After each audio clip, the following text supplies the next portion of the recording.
Stu, that's a good question. I think it's one the industry is still feeling its way along with. But my general thoughts are that if we have to continue to be partners with our producers, and in addition, we have to continue to be partners with the end users.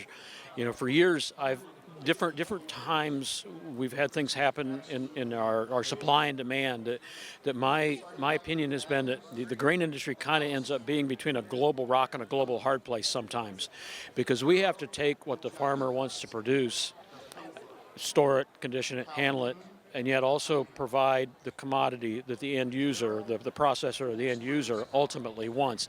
It kind of puts both ends of the spectrum have to be on the same page in order for us to be able to do what we need to do.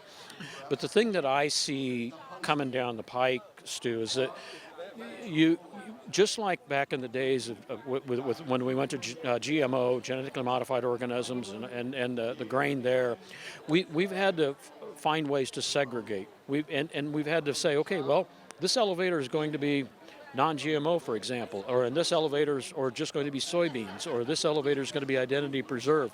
So we've been down that road in different ways before and have been able to meet those demands. Now, I'm not going to say the industry can do all that for no additional margin, because it does cost more for them to be able to segregate, to identity preserve, for them to be able to provide that service to the farmer. The farmer may actually have to drive farther to a different facility. It just may all depend on what, here again, what the final processor or end user wants. And as we delve into this area of carbon scoring and carbon intensity and things like that, that's all part of, kind of all figures into that equation. It's another factor that we're going to have to figure into our way of doing business.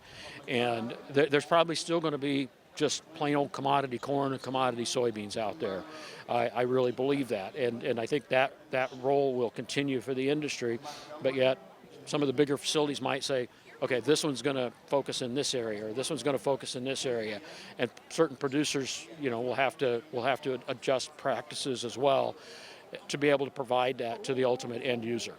For those small elevators that may be only one or two facilities, is it going to cut them out in some cases for handling some of this specialized carbon intensity corn or soybeans? It could make them more valuable, because it could be in a situation where they can fill a niche versus being a commodity, so to speak. So hopefully that might provide more value to some of their producer customers if they can fill a certain niche to provide that carbon intensity scoring and those specific kinds of products.